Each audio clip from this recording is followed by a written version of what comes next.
Want to know how to create your own online course? In this video, I will share 10 steps on how to produce your own online courses.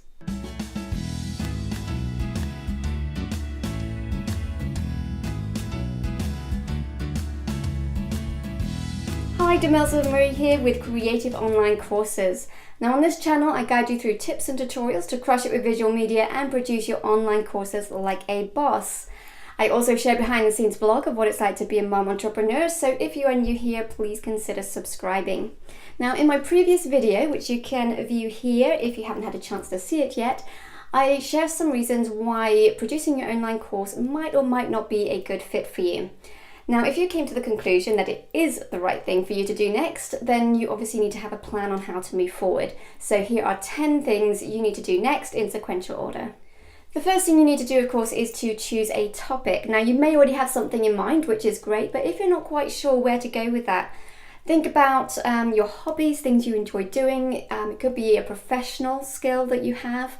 It could be something that maybe people come to you for help with. So if you're great at fixing things or you're good at tech issues and things like that, that could be a course topic for you. The second thing you want to do is your market research. Now this may not sound so fun, but it really is important because you may have a great idea for a course, but if there's no demand for it and there's no one who really wants to buy it, then it's not really going to go anywhere. So I would suggest going to Google and YouTube and Amazon and kind of just searching on there the topic of your course and seeing what comes up. Now if nothing comes up, probably means that there's no demand for it. Or it could be a brand new topic, hot off the press, so to speak, and you're really getting in there right as one of the first forerunners to be talking about this topic. And if that's the case, that's great because it's a great position to be in right at the front. But if it's not that kind of topic, then you want to find something where there's a lot of content already provided, because that actually means that there is an audience for it. Now, just because there's a lot of content doesn't mean that there's no need for you to produce a course, because A, there may not be that many courses, but also you will be presenting things in a very unique way, specifically how, with your personality and your viewpoint, but you can also target a specific niche within your audience potentially. So just because there's a large amount of material out there or content already doesn't mean that you can't pursue that course. It might actually be a really good thing. The other thing you want to do is think about who your target audience is. So would they even be able to pay for a course? I don't know what kind of course it would be, but if your target audience might not be able to pay high-end prices. So you've got to think about what kind of price you could put your course at that would fit your target audience.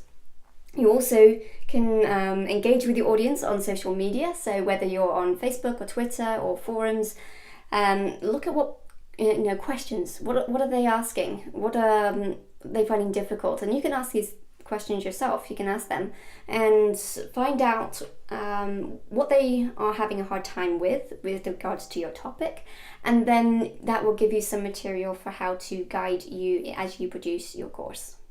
Number 3 is, now that you've done your market research, you want to come up with the goal of your course and then come up with an outline.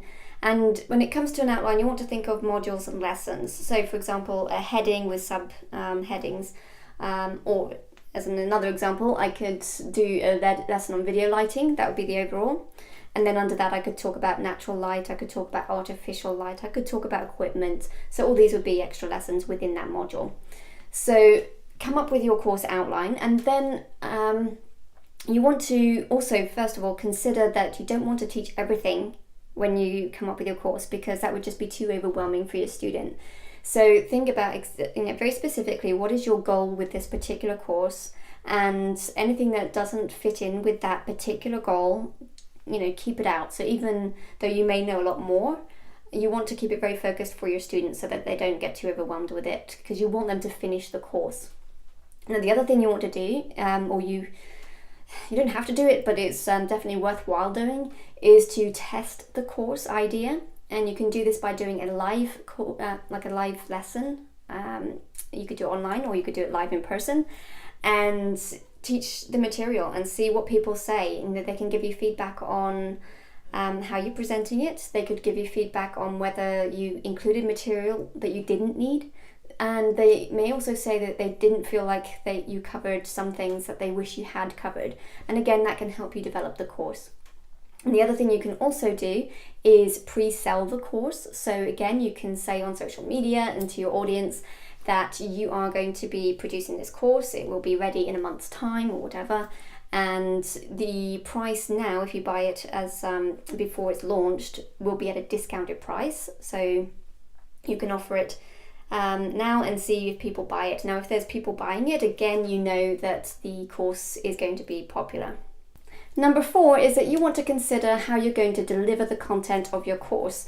So you might want to use video for it. You might just want to use audio. You could use text. You could use PowerPoint, worksheets, checklists. Some of these things you want to combine and use several different methods within your course, but give it some thought as to how is the best way to present the material that you want to share. Number 5 is the fun part, because this is where you actually get to create your course. Now, depending on the delivery method you're choosing, then you might want to consider the fact that you might need some extra equipment or tools to do that. So for example, if you're using video, you might want to get an extra camera, or you could just use your phone if you don't have the extra budget for a camera. And the same with lighting, you could use natural light instead of artificial light. If you're just doing on-screen work, then you might look at screen sharing software, and you might need to purchase that, or editing software or something. So you just want to look at what you need to accomplish the delivery method that you want to present your course. I would not decide on your delivery method based on what you have necessarily, because that might not be the best way to present it, and that might put your course at a disadvantage. So if it's a case of video would be the best way to present it, then I would definitely get what you need in order to produce it in video, rather than settling for photos and PowerPoint, for example, and kind of downgrading the course. Number 6 is to decide how you're going to sell the course. Now, you could self-host it on your own website.